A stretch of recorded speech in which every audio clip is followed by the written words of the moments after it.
الحمدللہ رب العالمین والعاقبۃ للمتقین والصلاۃ والسلام علی سید الانبیاء المرسلین اما بعد فاعوذ باللہ من الشیطان الرجیم بسم اللہ الرحمن الرحیم۔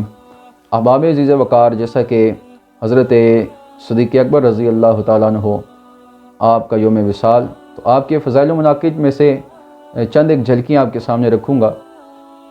قرآن مجید میں رب فرماتا ہے والذی جاء بالصدق وصدق بہ اولئک هم المتقون، وہ جو سچ لے کر تشریف لائے اور جنہوں نے ان کی تصدیق کی یہی ڈر والے ہیں۔ یعنی یہاں جاء بالصدق سے مراد آقا مولا علیہ السلام ہے، اور وصدق بی سے مراد صدیق اکبر رضی اللہ تعالیٰ عنہ ہیں، جنہوں نے حضور کی بات کی تصدیق کی۔ اور مکے میں سب سے پہلے حضور علیہ السلام کی جنہوں نے تصدیق کی وہ حضرت صدیق اکبر رضی اللہ تعالیٰ عنہ ہیں۔ مکے میں سب سے پہلے آپ نے جو ہے تصدیق کی۔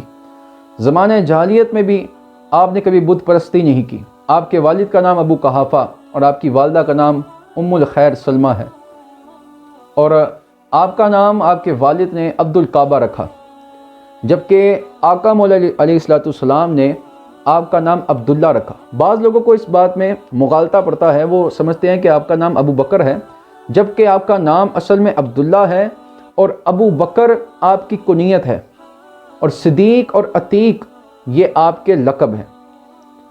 اور یہ آپ کو اعزاز حاصل ہے کہ بہت سارے صحابہ جن کی صحابیت تاریخ سے ثابت ہے، بعض کی احادیث سے ثابت ہے، حضرت صدیق اکبر کی صحابیت قرآن مجید سے ثابت ہے، جیسے کہ قرآن میں رب نے فرمایا والذی جاء بالصدق وصدق بہ، جنہوں نے تصدیق کی۔ یہ حضرت صدیق اکبر کی بات ہو رہی ہے۔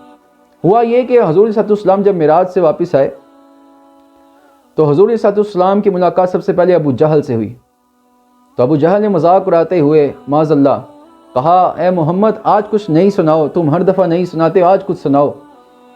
تو سرکار علیہ السلام نے فرمایا کہ میں رات کے تھوڑے سے حصے میں آسمانوں کی سیر کر کے آیا۔ وہ ابو جہل لائن وہ ہنسنے لگا، اس نے کہا یہ بات تو عقل تسلیم کر ہی نہیں سکتی کہ رات کے تھوڑے سے حصے میں آپ آسمانوں کی سیر کر رہے ہیں۔ اس نے بات کی، اس نے کہا کہ میں لوگوں کو بتاؤں گا۔ سب سے پہلے وہ حضرت صدیق اکبر کے پاس گیا، وہ ابو جہل لائن، اور جا کر اس نے کہا کہ اے ابو بکر کیا ایسا ہو سکتا ہے کہ رات کے تھوڑے سے حصے میں کوئی آسمانوں کی سیر کر رہا ہے؟ یہاں حضرت صدیق اکبر ہیں۔ آپ نے فرمایا کہ بتا تو کہنا کیا چاہتا ہے، تیری مراد کیا ہے، مقصد کیا ہے بات کرنے کا؟ اس نے کہا صاحبکم، جو تمہارے صاحب ہیں، جو تمہارے محبوب ہیں، جو تمہارے رسول ہیں، جو تمہارے پیغمبر ہیں، انہوں نے یہ دعویٰ کیا ہے کہ وہ رات کے تھوڑے سے حصے میں آسمانوں کی سیر کر رہے، جیسے کہ قرآن مجید میں بھی ہے معراج کا ذکر، سبحان اللہ الذی اسری بعبدہ لیلا من المسجد الحرام الی المسجد الاقصی، کہ رات کے تھوڑے سے حصے میں وہ آسمانوں کی سیر کر رہے۔ یہ ابو جہل نے کہا کیا عقل اس کو تسلیم کرتی ہے؟ حضرت صدیق اکبر نے کہا کہ تو بات کرتا ہے میرے آقا علیہ السلام کی، اور یہ کہتا ہے کہ رات کے تھوڑے سے حصے میں آسمانوں کی سیر کر رہے ہیں۔ اگر حضور علیہ السلام اس سے بڑا ارشاد فرما دیتے، وہ یہ کہہ دیتے کہ میں رات کے تھوڑے سے حصے میں اپنے گھر والوں کے ساتھ آسمانوں کی سیر کر آیا، صدیق اکبر تو یہ بھی ماننے کے لیے تیار ہے۔ اور حضور کو اس سے بڑی بات کر دیتے، صدیق اکبر یہ بھی ماننے کے لیے تیار ہے، کیونکہ آقا مولا علیہ السلام آپ کا کام ہے دعویٰ کرنا، اور صدیق کا کام ہے اس بات کی تصدیق کرنا۔